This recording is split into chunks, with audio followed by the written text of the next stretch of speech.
Welcome to your weekly edition of What the Hell Humanity, where I dig through some of the weirdest, strange, and questionable headlines in the news, so that way you can go to bed at night and still pretend that it doesn't exist. And boy, do I have some fresh batch of crazy stories that will either make you laugh, cry, or seriously consider moving off-grid to the desert plains of Arizona.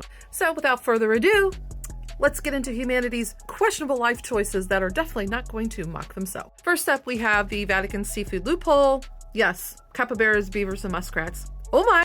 Have you ever looked at a 150-pound rodent and asked yourself, that's some real good looking seafood, right? If you have, you could be a candidate for the Catholic Church. Because in this latest edition of religious loopholes that exist but absolutely shouldn't, the Vatican has reaffirmed that capybaras, beavers, and muskrats are totally fine to eat during Lent, because apparently it spends time in the water, so they count as fish. Now, keep in mind, this is not some new rule that Pope Francis has added to the big book of wet mammal meals. This whole madness began back in the 1600s when an enterprising Catholic in South America looked at a capybara, which is essentially a guinea pig the size of a golden retriever, and thought, I bet I can get the Vatican to approve this for Lent. And of course, European priests have probably at that time never laid eyes on a capybara, and so they were just like, does it swim? Yes? Then it's a fish now. Go in peace. And the fact that it's not just capybaras is what makes this, to me, completely insane. Because clearly the Catholics in North America got wind of what was happening in South America, and they were like, cool, we have all these beavers, I'd like to get approved. And the Vatican said, yeah. Because as far as the Catholic Church is concerned, it has a scaly tail, builds dams, swims in water all the time, and looks like it lost a fight with a log. So it's basically a fish stick with fur. But it didn't stop there. Because at some point, specifically, the residents of Michigan were like, if beavers are fish, what about muskrat? And of course, the Vatican Church was just like, sure, fine, it's a fish. Are you people happy now?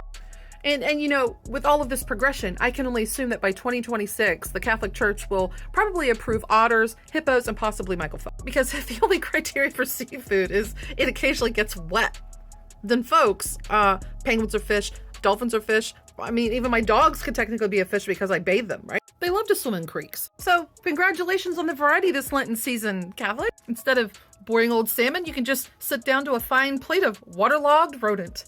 Bon appetit. Next up, you have the UK's Pancake Hunger Games. Have you ever flipped a pancake and thought to yourself, this could be an Olympic event? I ask this because every year in the UK, Pancake Day races are hosted. It's a tradition where fully grown adults put on their best Monty Python cosplay, grab a frying pan, and sprint through the streets flipping pancakes like their lives depended on. And the best part about this is a very serious event. People train for this. There are strategies. There are rivalries. There is shame if you drop your pancake. And of course, when I saw this, I had to ask myself, why is this a thing? And apparently it began in 1445-ish and I'm sorry to my British watchers, but only England. And she, imagine there's this woman, she's in her kitchen and she's trying to use up all of her dairy and butter products and whatnot, because traditionally back then you had to use up all of these items before Lent, before fasting begins. And so while she's in the middle of frying up her pancakes and using up all of these, ingredients, she hears the church bells toll down the street. So, and instead of doing what a normal person would do, and that's just to put the pan down off the fire and get your ass into church, no, she grabs the whole frying pan and sprints to the church, allegedly flipping the pancake along the way. And I guess the church just thought this was so marvelous, they made an event out of it. But there are some rules. Every event has rules. First and foremost, you have to run 400 meters. That's a quarter mile translated for us Americans. And you have to continuously flip your pancake while you're running. And of course, you have to be dignified, so you must be wearing an apron. And of course, if you drop your pancake, you have completely shamed your ancestors forever. And depending on where you're located, if you're in only women can participate in this race. So sorry guys, you just have to sit there and be green with jealousy as Margaret from accounting dominates the field. Go DEI! But again, they have other races that include everybody around the entire country, including politicians. Talk about peak British culture. I just love it. The British Empire that once ruled over half the world. Now their legacy includes foot races where people get winded while tossing breakfast food. And you know what? I respect it. I love it. I mean, it's better than American traditions where we just deep fry butter at fairs and pretend that's normal. Now let's move on, because weird news would not be weird news without Florida.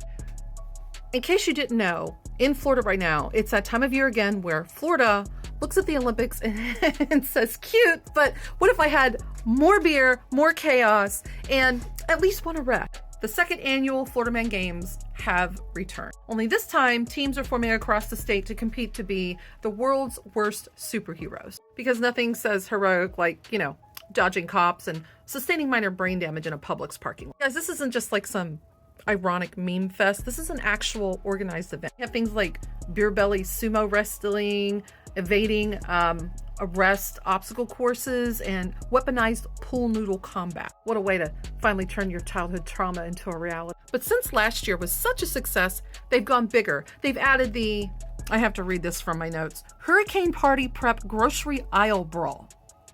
Yeah, ever fought grandma for that final loaf of bread in a Hurricane 5 prep party? This is trying to simulate that. They've also got human beer pong, where they have people in like the plastic bubbles trying to compete against each other to get into the beer cup. Lawnmower racing.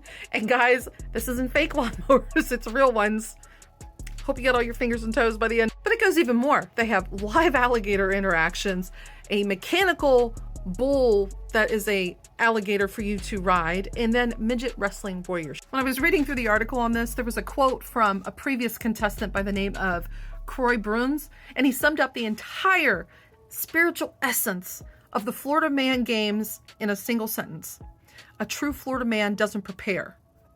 They're just born ready. Yes, born ready.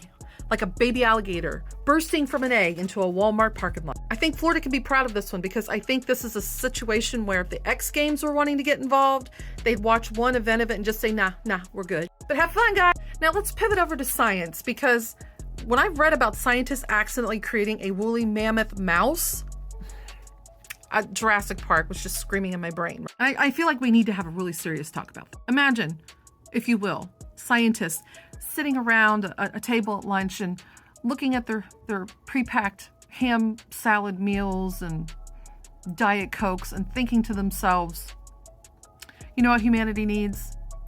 A tiny, fuzzy, furry harbinger of the apocalypse. The irony, though, is that they were actually there to try and bring back the woolly mammoth, but instead they came out with the first sentient dust bunny. And as I'm reading this story, I kept thinking to myself, how did this get to this point?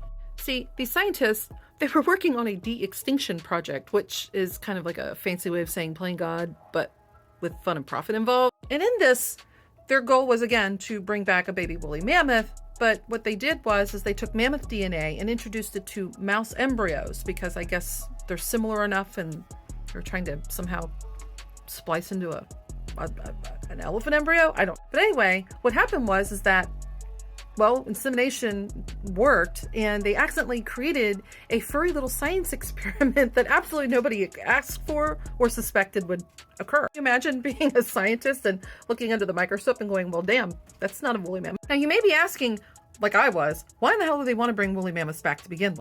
Ironically enough, it's to repopulate the tundra to, get this, combat climate change? Yeah, you're not mishearing me. Apparently, the plan is to put mammoths back into the Arctic. Again, this is real logic that they're using, because they believe furry elephants stomping around will slow global warming, which is ironic because I'm pretty sure that this was the plot of Ice Age 2. So I guess the real question is, what happens now? I'm fully expecting that they're going to announce woolly hamsters to make the perfect pet for people who want their house to smell maybe like a prehistoric cat. Maybe some woolly rats, because, New York City always needs a larger existential threat. And maybe woolly cockroaches, because, why stop at just mammals? Couldn't we make the apocalypse a little bit itchier? The reality is, I think we know that this is not going to end at just a woolly mouse. The instant that I think a billionaire could figure out how to limit edition prehistoric woolly chihuahuas, oh my Lord, it's going to be insane. But of course, I love science, I love progress, and I love learning from history. And while it's not history, we also know that movies have taught us a lot too. And Jurassic Park made it very clear, you don't play God unless you have a really, really good insurance policy. So yeah, if you think your life choices are more questionable than what I've shared with you today, remember, out there in a lab somewhere, a scientist looked at a woolly mouse that he created by accident and said, let's keep going. Until next time, guys, God kills Satan thrills. Bye!